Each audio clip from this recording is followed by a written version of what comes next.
Hello friends, welcome to my channel. मैं हूं CA Mahadev Bhansali और आज आपके लिए लेके आया हूं बहुत ही interesting topic, stock market. Stock market, share market, इनके बारे में हम बात करेंगे, जानेंगे स्टॉक क्या होते हैं, शेयर क्या होता है, कैसे कंपनियां शेयर इश्यू करती है, इनकी प्राइजेस के बारे में थोड़ा बहुत डिस्कस करेंगे। तो ये टॉपिक बहुत ही इंटरेस्टिंग होने वाला है क्योंकि आज के टाइम पे शेयर मार्केट एक बहुत ही बेहतरीन तरीका है आपके इन्वेस्टमेंट करने के लिए और सभी लोग शेयर मार्केट के बारे में जानना चाहते हैं, जानते हैं और उसको धीरे धीरे एक अवेयरनेस जो है वो बहुत ज्यादा हो रही है। जैसे कि हमने देखा अभी LIC का IPO आया है, तो उसके बाद में बहुत लोगों ने शेयर मार्केट में इन्वेस्ट भी किया होगा, IPO में अपना पैसा भी लगाया होगा। लेकिन ऐसे भी बहुत लोग हैं जिनको अभी तक शेयर मार्केट के बारे में नॉलेज उतना नहीं है, जानकारी पूरी नहीं होती है। तो हम बात आज करेंगे बेसिक्स से, शुरुआत करते हैं। सबसे पहले, अगर आपने अभी तक मेरे वीडियो को लाइक नहीं किया है, सब्सक्राइब नहीं किया है चैनल को, तो प्लीज चैनल को सब्सक्राइब कीजिए और वीडियो अगर आपको पसंद आता है तो वीडियो को लाइक कीजिए तथा अपने दोस्तों के साथ शेयर कीजिए ताकि और भी लोगों को इसके बारे में जानकारी मिल सके। Thank you. तो सबसे पहले हम डिस्कस करते हैं शेयर क्या है। शेयर का सबसे पहले हम मतलब समझते हैं। शेयर मतलब एक हिस्सेदारी, जैसे हम बात करते हैं कि शेयरिंग इज केयरिंग, किसी के साथ शेयर करना। कोई भी अपना, अगर हमारे पास कुछ है और हम उसको किसी के साथ बांट रहे हैं तो उसको हम शेयर करना बोलते हैं, है ना। तो वैसे ही स्टॉक मार्केट में भी हमें समझना है कि स्टॉक मार्केट में एक कंपनी की ओनरशिप को बांटा जाता है। जैसे हमारे पास, हमने अपने आसपास में बिजनेसेस देखे होते हैं कि एक दुकान है, उसका एक प्रोपराइटर है, तो उसकी पूरी जो ओनरशिप है वो प्रोपराइटर की होती है। अगर एक पार्टनरशिप बिजनेस कर रहा है तो उसके जो पार्टनर हैं वो उसके मालिक होते हैं, यानी कि दो लोगों ने उसकी हिस्सेदारी को बांटा है तो वो पार्टनर बन गए। दो से ज्यादा लोग हैं तो उतने लोगों ने उसकी हिस्सेदारी को बांट लिया, ओनरशिप को बांट लिया। इस तरह से जब आपका बिजनेस बड़े स्केल का हो जाता है, जहां पर बहुत ज्यादा इन्वेस्टमेंट चाहिए, तो हमें और लोगों को साथ में लाना होता है जिसमें कि ज्यादा लोग अपना इन्वेस्टमेंट कर पाए, अपना पैसा लगा पाए। तो उस वे में जब बिजनेस जो होता है उसको कहते हैं capital company, private company, public company. तो कंपनी में क्या होता है कि जहां पर बहुत सारे लोग एक साथ आते हैं और कंपनी की जो ओनरशिप होती है, जो शेयर कैपिटल कहते हैं, उसके अंदर वो अपना पैसा लगाते हैं।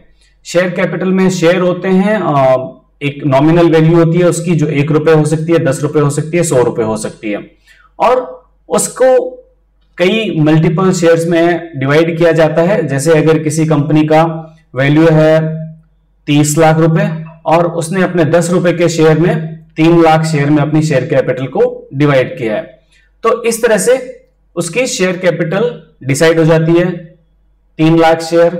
और उस 3 लाख में से अगर कोई बंदा 30,000 शेयर खरीद लेता है तो उसकी ओनरशिप होगी 10%, यानी कि वो उस कंपनी का 10% का मालिक है, ओनर है।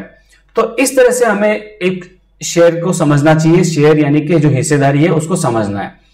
अब शेयर कितने तरह के हो सकते हैं? नॉर्मली जो शेयर होगा वो प्रेफरेंस शेयर हो सकते हैं या इक्विटी शेयर हो सकते हैं, ठीक है।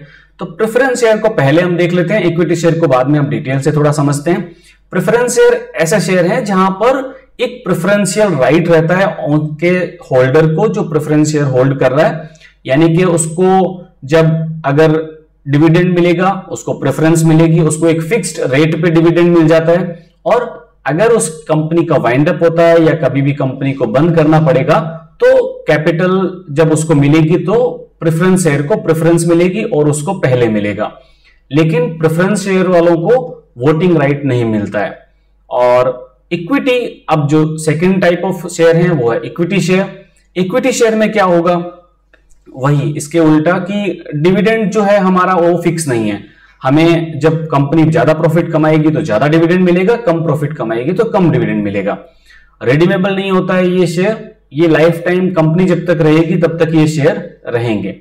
और ये एक्चुअल में अगर हम कहें तो ये रियल ओनर होते हैं कंपनी के, जो इक्विटी शेयर होल्ड करते हैं, और इनके पास में वोटिंग राइट्स होते हैं कंट्रोल होता है, जो 50% से ज्यादा जिसके पास शेयर हैं वो कंपनी को कंट्रोल कर सकता है, वो उसका चेयरमैन बन सकता है, बोर्ड ऑफ डायरेक्टर में आ सकता है और इस तरह से कंपनी के डे टू डे ऑपरेशंस को इंपैक्ट कर सकता है।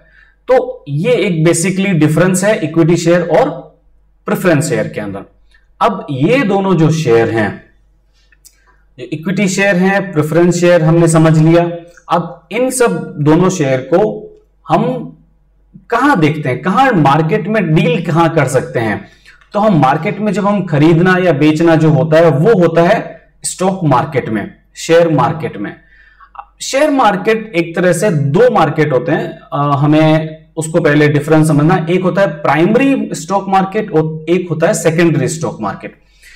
प्राइमरी स्टॉक मार्केट क्या होता है वो हमारे लिए बहुत इंपॉर्टेंट है। प्राइमरी स्टॉक मार्केट जो है वो आपके जब आईपीओ आते हैं, कंपनी जब आईपीओ लेके आती है तो उस वक्त जो मार्केट में आईपीओ आता है उसको बोलते हैं प्राइमरी स्टॉक मार्केट। या जहां पर कंपनी प्राइवेट प्लेसमेंट करती है, जैसे कि बड़े शेयर होल्डर्स हैं, म्यूचुअल फंड हैं या कोई वेंचर कैपिटलिस्ट हैं, तो उन लोगों को जब कंपनी डायरेक्टली शेयर अलॉट करती है तो वो होता है प्राइमरी स्टॉक मार्केट। यानी कि बेसिकली डिफरेंस क्या है प्राइमरी स्टॉक मार्केट में, कि वहां पर कंपनी डायरेक्टली आपको शेयर इश्यू करेगी और कंपनी को पैसा मिलेगा। इसमें राइट इश्यू भी इंक्लूड है। तो इस तरह से जब प्राइमरी स्टॉक मार्केट में केवल कंपनी अलॉट करती है या इश्यू करती है और इन्वेस्टर या जो ट्रेडर हैं इन्वेस्टर्स को शेयर मिलेंगे। अब दूसरा आ गया, जब कंपनी ने तो इश्यू कर दिया आईपीओ के थ्रू या राइट इश्यू के थ्रू या प्राइवेट प्लेसमेंट, सेकंड मार्केट जो आता है उसको बोलते हैं secondary stock market. Secondary stock market में कंपनियों का कोई पार्टिसिपेशन नहीं होता। कंपनी सबसे प्राइमरी स्टॉक मार्केट में अपना शेयर इश्यू कर देती है, उसके बाद में कंपनी उस शेयर में डील नहीं करती है। अब जो इन्वेस्टर हैं उनको उस पे जब ट्रेड करना है या अपनी उसको बेचना है, नए और दूसरे शेयर खरीदने हैं, तो वहां पर ये जो सारा ट्रेड होता है उसको हम कहते हैं secondary stock market. Secondary stock market के अंदर लोग जिन्होंने आईपीओ में या राइट इश्यू में या जैसे भी अपना अदरवाइज कंपनी से या सेकेंडरी स्टॉक मार्केट से ही अगर खरीदे हुए शेयर जो हैं वो वहां पर जाके बेच सकते हैं। तो ये बेसिकली एक तरह से ट्रेडिंग हो सकती है यहां पर शेयर की, जो इन लोगों ने खरीदे हुए हैं इन्वेस्टर्स ने। तो इन्वेस्टर्स ने जो शेयर खरीदे थे वो सेकेंडरी मार्केट में ट्रेड होंगे। अब सेकेंडरी मार्केट हमने जो हमारे इंडिया में अगर हम बात करें तो हमने नाम सुने रखे होंगे एनएससी या बीएसई। तो सेंसेक्स जिसको हम कहते हैं, निफ्टी कहते हैं। तो ये जो हमारे एक्सचेंजेस हैं जहां पर हम बहुत सारे शेयरों को ट्रेड कर सकते हैं और वहां पर day to day rate decide होती है शेयर की कि किस रेट में ट्रेड होगा। अब ये प्राइस जो है सबसे पहले, अब हमारा जो इंपॉर्टेंट फीचर आ गया प्राइस। प्राइस कहां से डिसाइड होता है? जब स्टॉक मार्केट में शेयर आया तो सबसे पहले प्राइमरी मार्केट में जब शेयर डील हो रहा है तो उसकी प्राइसेस डिसाइड करती है कंपनी, लेकिन सेकेंडरी मार्केट में कंपनी डिसाइड नहीं करती है प्राइसेस को। उस वक्त जो स्टॉक का प्राइस है वो डिमांड और सप्लाई से डिसाइड होता है। डिमांड और सप्लाई से क्या मतलब है कि एक शेयर को मैं खरीदना चाहता हूं, मैं रिलायंस का एक शेयर खरीदना चाहता हूं, लेकिन जो उसका सेलर है जिसके पास अभी वो शेयर है वो उस शेयर को एक फिक्स प्राइस के नीचे नहीं बेचना चाहता। तो वहां पर जो डिमांड और सप्लाई जब क्रिएट होती है उसको देख के प्राइस डिसाइड होते हैं। जैसे मैंने एक्स शेयर 100 रुपए में खरीदना है और एक एक्स शेयर बी के पास भी है और सी के पास भी है। बी उसको 110 से नीचे नहीं बेचना चाहता, लेकिन सी को लगता है कि वो 105 में बेच सकता है, तो वो मुझे एक ऑफर करता है 105 का। मैंने परचेज करना था 100 में, लेकिन मुझे लगता है कि 105 और 110 में अवेलेबल है और मुझे 105 में अगर मिल रहा है तो मैं खरीद सकता हूं और मुझे 110 में बेच दूंगा बाद में। तो मैं इस तरह से वो 105 में जो मुझे सस्ता मिल रहा है मैंने खरीद लिया। तो इस तरह से जब डिमांड और सप्लाई के कॉमन पॉइंट जहां पर होंगे वहां पर स्टॉक का प्राइस डिसाइड होगा। अब इसमें कई बार केवल जो डिमांड और सप्लाई काम नहीं करती है, उसके अलावा भी कई सारे फैक्टर्स हैं जो डिसाइड करते हैं।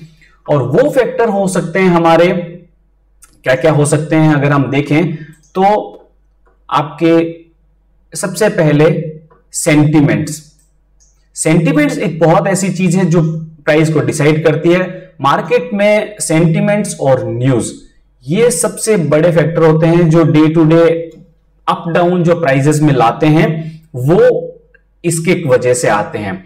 एक न्यूज आ गया, अगर किसी कंट्री ने किसी कंट्री पे अटैक कर दिया, अचानक से शेयर मार्केट टूट जाता है।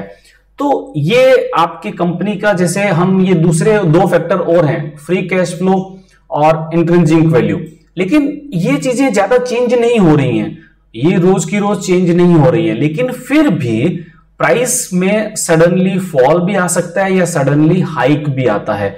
वो आता है न्यूज और सेंटिमेंट्स, जो ट्रेडर हैं, जो इन्वेस्टर हैं, उनके चेंजेस होते हैं डे टू डे। उसमें एक कंपनी के लिए एक अटैचमेंट होता है, वहां से सेंटिमेंट्स बोल सकते हैं हम उसको। जैसे अगर कोई कंपनी लग रही है कि हाँ बहुत ही ट्रस्ट जिसपे कर सकते हैं, बहुत ही बिजनेस अच्छा है, तो उसके लिए एक सेंटिमेंट्स अच्छे होंगे। एक न्यूज है, अगर इकोनॉमिक की उसको कुछ ऑर्डर मिल गया है या कोई ऐसे बहुत उसके फेवर में कोई इकोनॉमिक पॉलिसी बन गई है, तो ये सब न्यूज भी उनको चेंज करती है।